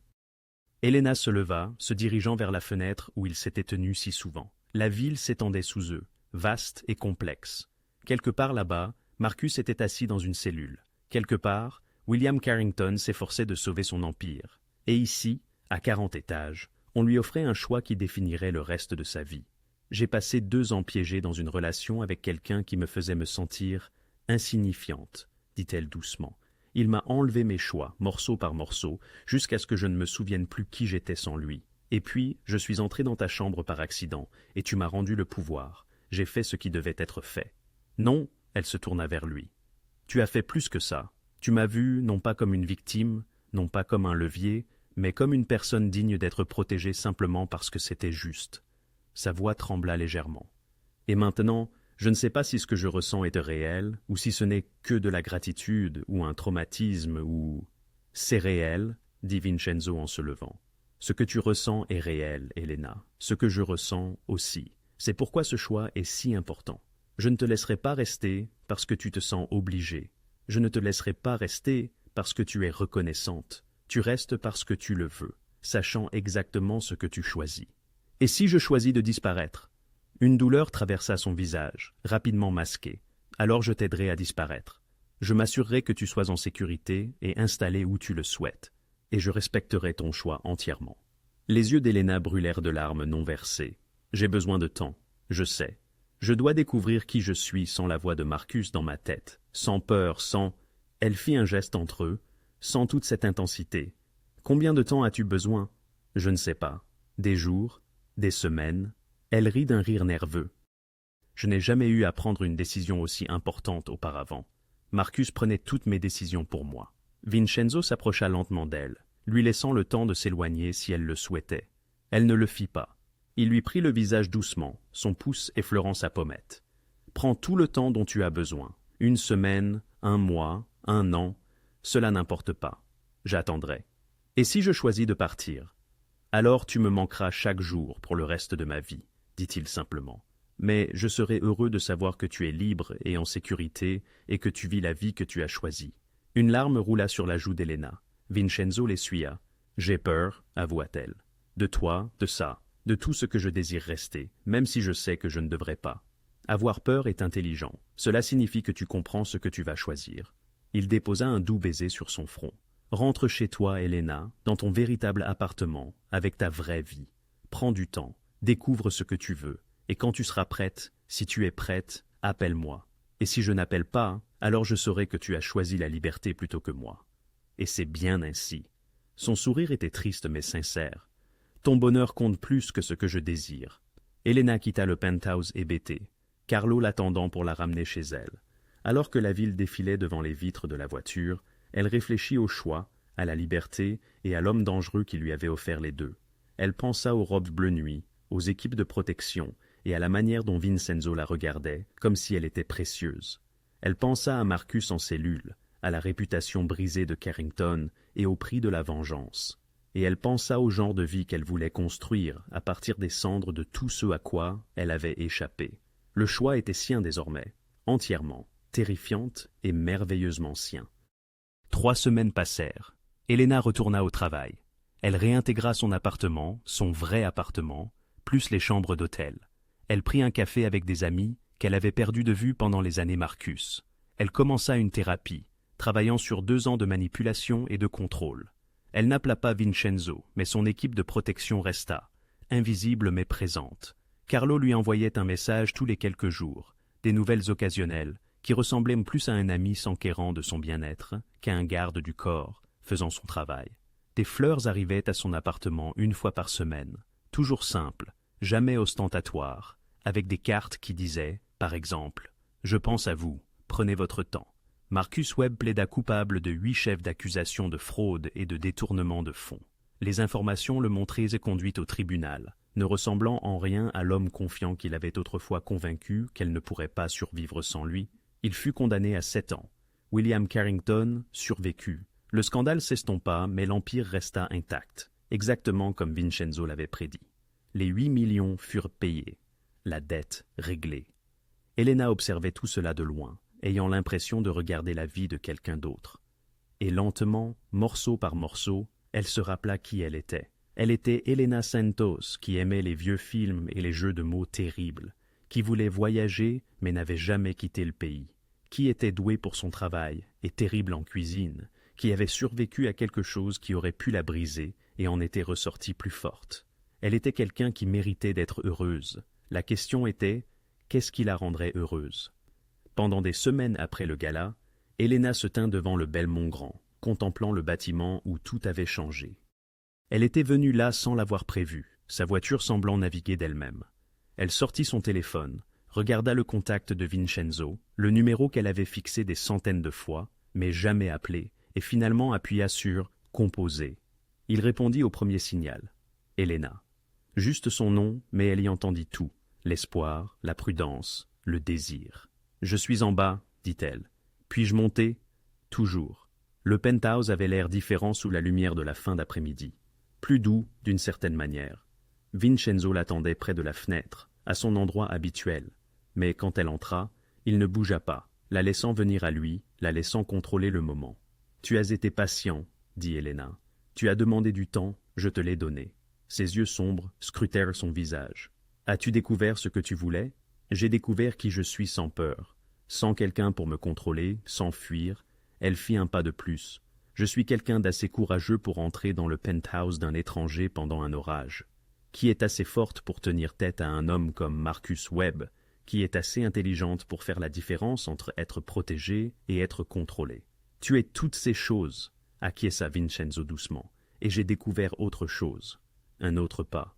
Je suis de celles qui osent choisir un chemin risqué, si celui-ci est authentique, si le jeu en vaut la chandelle, déclara-t-elle. Son visage s'illumina d'une étincelle d'espoir, brisant le contrôle qu'il s'efforçait de maintenir. « Je choisis de rester, affirma-t-elle. Non par gratitude, ni par peur, mais parce que je veux te connaître, Vincenzo Moretti, le véritable toi, pas seulement l'homme qui m'a secouru. Je désire voir où cette histoire nous mènera. Tu comprends ce que cela implique. Je sais que ton univers est périlleux. Qu'être à tes côtés comporte des risques. » Elle annula la distance entre eux. Mais vivre sans toi m'a semblé bien pire. Durant ces quatre dernières semaines, j'ai goûté à une vraie liberté, une première depuis des années. Et tout ce à quoi je pensais, c'était le désir de partager cette liberté avec toi. La main de Vincenzo se posa sur son visage, un geste désormais familier. Je ne peux pas te promettre une existence ordinaire. Je ne désire pas une vie ordinaire. L'ordinaire est précisément ce qui m'a rendu captive aux côtés de Marcus, répondit Elena avec un sourire.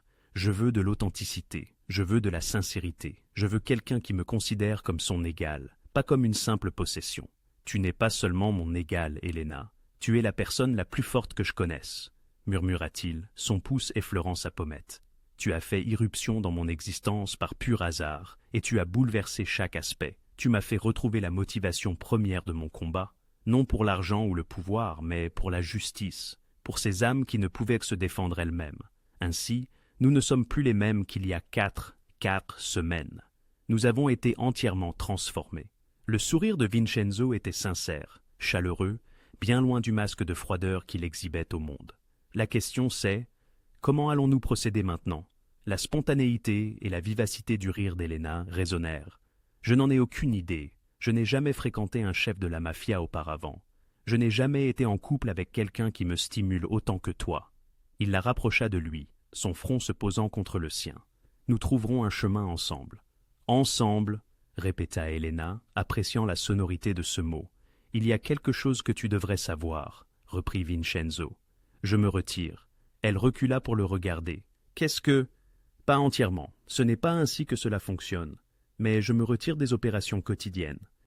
Dominique gérera la majeure partie des affaires. Son expression était grave. J'ai passé 15 années à bâtir un empire, à mener des guerres, à recouvrer des dettes. Puis tu as surgi dans ma vie et tu m'as fait réaliser que je voulais autre chose. Que désires-tu? Une vie, une vraie. Sa main trouva la sienne, leurs doigts s'entrelaçant. Avec toi. Si tu le veux bien, je conserverai toujours mon pouvoir, mes relations, ma protection. Cela ne disparaît pas, mais je veux l'utiliser différemment, pour des gens comme toi, comme ma mère. Des gens qui ont besoin d'une personne de pouvoir pour les défendre, et non pour s'opposer à eux. Les yeux d'Elena se remplirent de larmes, des larmes de bonheur cette fois. Tu es tout à fait sérieux. Tu m'as transformé, Elena Santos. Il embrassa son front, ses lèvres frôlant juste les siennes. Alors, je te demande, resteras-tu? Pas seulement ce soir, mais resteras-tu vraiment pour que nous construisions cette vie ensemble? Elle répondit en annulant la distance, l'embrassant avec toute la peur, l'espoir et le choix qui l'avaient mené jusqu'à cet instant. Il réagit immédiatement, ses bras s'enroulant autour d'elle, la tenant comme si elle était précieuse, dangereuse, et tout ce qu'il avait attendu. Lorsqu'ils finirent par se séparer, légèrement essoufflés tous les deux, Elena sourit contre ses lèvres. « Je reste », murmura-t-elle. « Plus de fuite, acquiesça-t-il. Au-delà des fenêtres, New York scintilla dans la lumière déclinante. La même ville où, quatre semaines plus tôt, elle avait fui sous une pluie battante, terrifiée et désespérée. La même ville où elle avait accidentellement trébuché dans la mauvaise pièce et découvert précisément ce dont elle avait besoin. Elle n'était plus cette jeune fille apeurée. Elle était Elena Santos, se tenant aux côtés de Vincenzo Moretti par choix, bâtissant quelque chose de puissant et d'inattendu sur les cendres de tout ce qu'ils avaient tous deux fui. Ce n'était pas l'histoire d'amour qu'elle avait imaginée plus jeune, c'était mieux, c'était vrai. C'est le résultat d'une expérience fondée sur la confiance et le respect d'un type de liberté qui ne se manifeste que lorsque l'on effectue ses propres choix. Alors que Vincenzo la rapprochait de lui, tous deux en silhouette contre les lumières de la ville, Elena sut qu'elle avait fait le bon choix. Pas le choix le plus sûr, ni le plus facile, mais le bon. 6 mois plus tard, Carlo plaisanterait que le patron avait plus souri durant cette première année avec Elena qu'au cours des 15 précédentes réunies. Dominique noterait que les affaires de Vincenzo devenaient plus stratégiques, davantage axée sur la protection que sur la revanche. Et Elena créerait une fondation d'aide aux femmes, victimes de relations abusives, financée par les investissements stratégiques de Vinenzo. Mais cette nuit-là, dans le penthouse où tout avait commencé, deux personnes se tenaient simplement l'une l'autre, choisissant de recommencer ensemble.